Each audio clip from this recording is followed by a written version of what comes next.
Women Economic Forum. Pero vamos a tener unas preguntas particulares que seguramente nos ayudarán a ir conociendo un poco más, ¿no? ¿Quién hay detrás de Liliana, de todo lo que has hecho y fomentas a través de tus acciones, ¿no?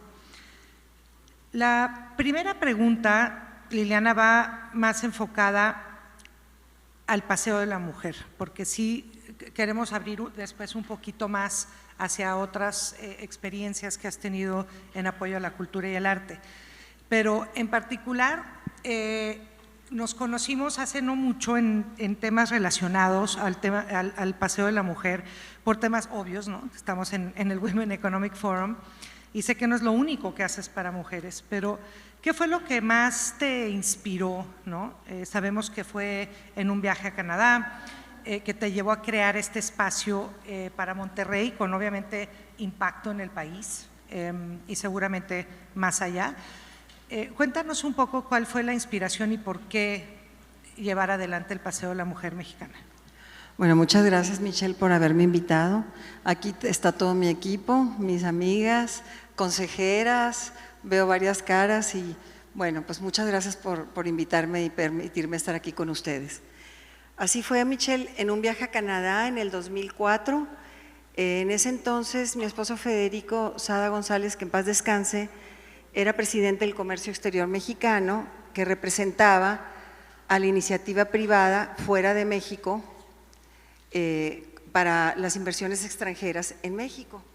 Y yo estaba de consejera fundadora de Vamos México. Como ustedes saben, del 2000 al 2006, el presidente Fox y la señora Marta Sagún de Fox fueron pues presidente y primera dama. Entonces estábamos en el Parlamento de Canadá, que además es espectacularmente bello, casi tan impresionante como el de Inglaterra, pero le faltan algunas cositas para que sea tan impresionante como el Big Ben. Pero de cualquier manera salimos y a la salida estaban varias ministras y nos decían y miembros del Parlamento que querían llevarnos a conocer sabían que Marta era muy feminista. Yo estaba totalmente dedicada a la cultura, yo no me había movido en este tema del feminismo aún. Siempre fui feminista desde chiquita porque defiendo a la gente que se aprovechan de ella y sobre todo a las amigas, pero de una manera natural, no profesional. Entonces, cuando nos llevaron a conocer a estas 5 grandes, a estas 5 mujeres canadienses grandes, que ellas decían que estas 5 grandes habían cambiado la historia de Canadá. La verdad es que estas 5 grandes mujeres canadienses cambiaron la historia de las Américas para las mujeres. La primera parlamentaria, la primera del voto, las primeras que habían hecho shelters para mujeres maltratadas, shelters para niños protegidos, una oficina de trabajo, como una bolsa de trabajo para mujeres, y pues estás hablando 1800 y pico, 1900, entonces estás hablando antes de todo mundo. Inclusive en Inglaterra no lo habían logrado todavía, y según yo, si la memoria no me falla, creo que todavía en ese entonces Canadá era colonizado por Inglaterra o controlado, sí, ¿verdad? Sí. Entonces ahí nos inspiramos, pero el asunto era cómo tropicalizarlo a México. Claro. Hicimos una pequeña investigación y no había nada en todas las Américas. En Washington había un museo bellísimo de una señora multimillonaria que había dejado su casa en el corazón de Washington, un palacio, para que fuera el Museo de la Mujer para artistas mujeres. Y el famoso puente de Calatrava de Buenos Aires, Argentina. Punto. No había nada. Bueno, el Instituto de la Mujer recién formado y fundado por Fox, pero desde el gobierno. Sí. No había nada que defendiera a las mujeres como tal. Entonces, pues nos tuvimos que sentar, aquí está Rosa María, que es cofundadora mía, Rosa María González de Dávila, y como ella es ex maestra del TEC, me dijo, vámonos con los académicos, Liliana, vámonos con los académicos y las académicas para que nos instruyan a ver cómo podemos darle un giro a esto que hicieron en Canadá, pero hecho para México. Y así empezamos con las académicas, empezamos con el TEC, pero luego nos fuimos a la UDEM, a la Universidad de Nuevo León, a la Universidad Regiomontana y a las intelectuales que nos quisieron apoyar. ¿Nos podrías platicar un poquito más qué es exactamente lo que reconocen en el Paseo de la Mujer? Digo, claramente yo estoy un poco más conociendo el proyecto, pero a la gente que no lo ubica, ¿qué es exactamente el fin que tiene y cómo es que logran? Porque sé que la investigación que hacen detrás de esta misión que tienen también es robusta, es compleja y no es necesariamente fácil de tenerla, ¿no? Y entonces el trabajo que hay detrás me parece que es un trabajo relevante que concluye en un reconocimiento. ¿Nos puedes platicar un poco más qué es lo que hacen exactamente? Sí, nosotros nos dedicamos a darle reconocimiento y visibilidad a las mujeres mexicanas que cambiaron nuestro país en la historia y nunca han sido reconocidas. De todos los libros, que al rato vamos a hablar de eso, que hemos hecho, si ustedes abren un libro van a ver que hay una persona que conocen o dos personas que conocen. Entonces, pues eso es muy serio, muy triste, ¿no? Porque ¿cómo puede ser posible que nos hayan borrado a todas las mujeres, bueno, sobre todo las de la historia, porque nosotros estamos vivas, claro, pero a las de la historia las hayan borrado de la historia? La investigación fue lo más difícil. La investigación fue impresionante, gracias a Amparo Espinosa Iglesias Rugarcía, que ella había hecho un libro con la Fundación Espinosa Iglesias de las 1000 mujeres mexicanas.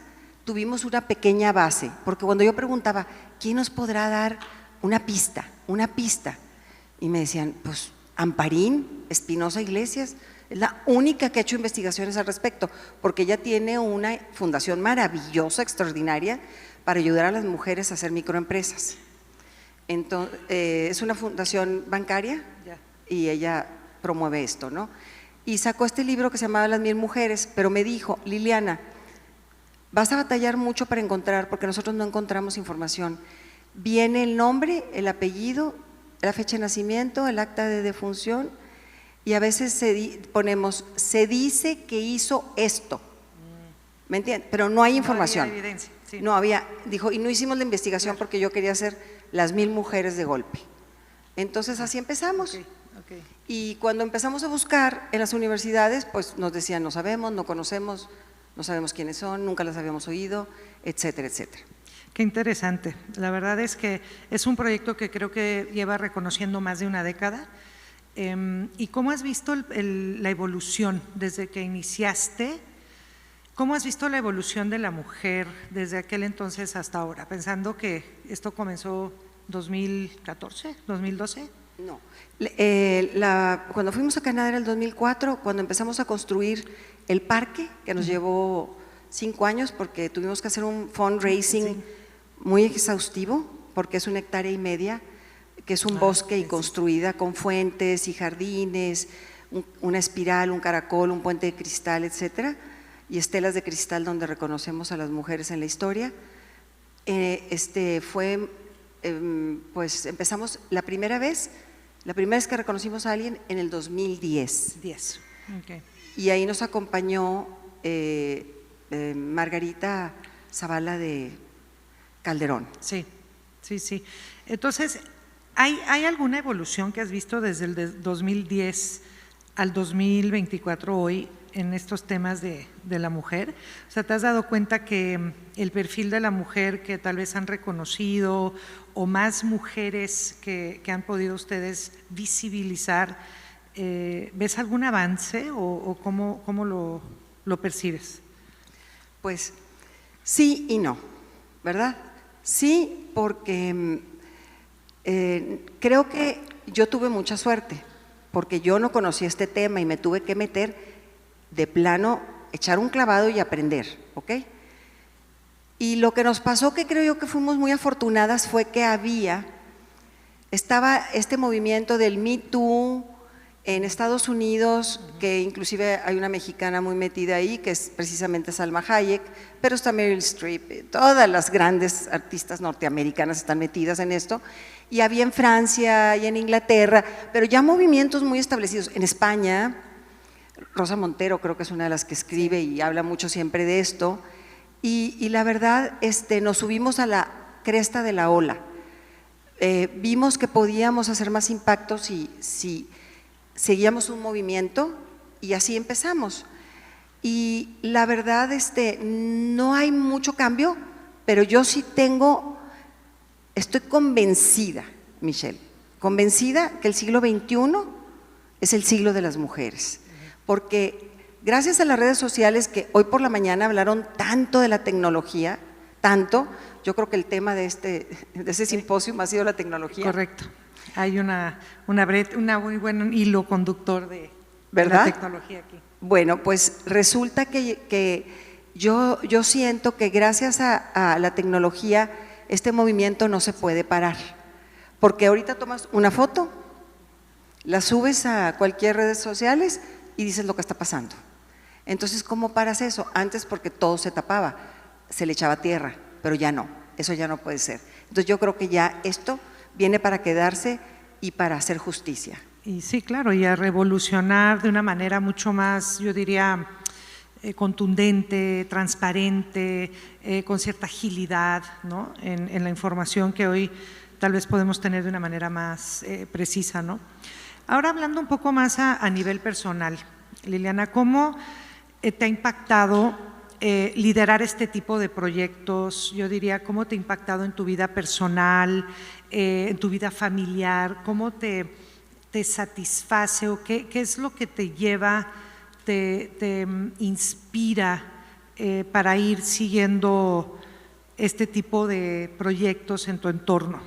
¿Qué nos puedes contar acerca de Liliana y un poco de la historia de cómo has vivido esto y cómo ha impactado en tu entorno familiar, personal?